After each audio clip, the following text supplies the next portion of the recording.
Okay, good afternoon sa inyo lahat. Ngayon naman, tuturuan ko kayo gumawa ng cover na sopa.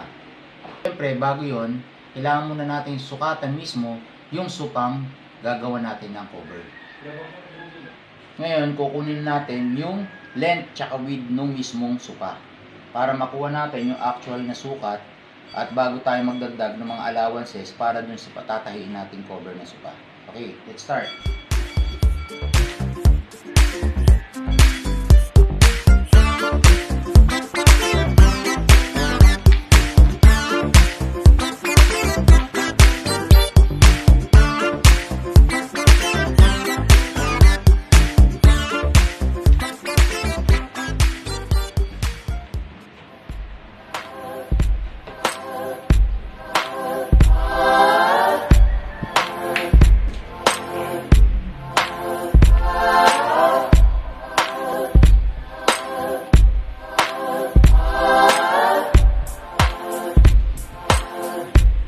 Okay, ngayon naman, ita-transfer natin yung mga nakuha nating sukat kanina dito sa telang gagawin natin.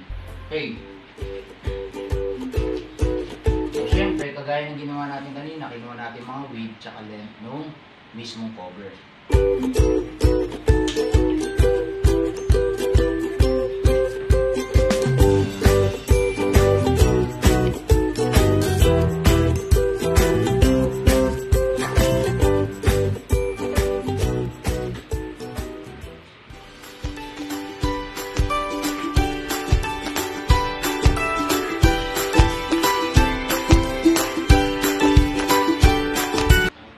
So ngayon, ito na yung mga nakat nating parts na mismong cover na suka.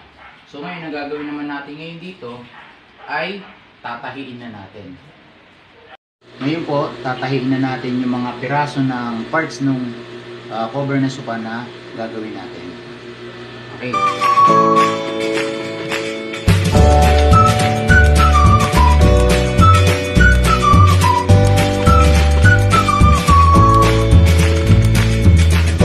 Okay, ngayon tatahiin naman natin yung laylayan nung supang ginagawa natin.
Ngayon, tungtungin naman natin yung mga side part ng ating sofa cover.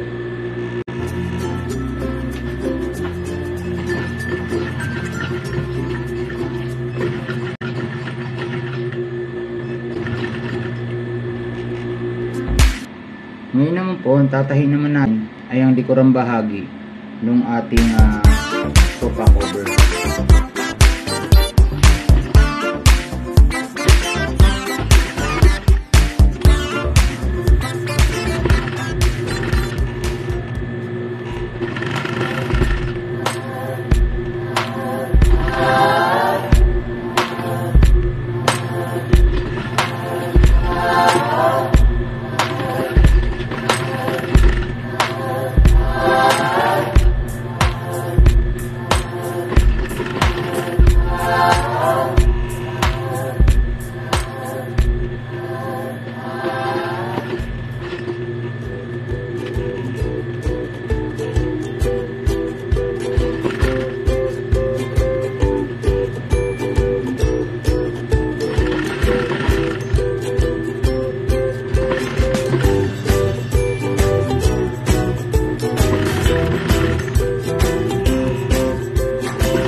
ngayon po, ito na ang ating finished product, ang ating cover ng sopa. Ayan na po.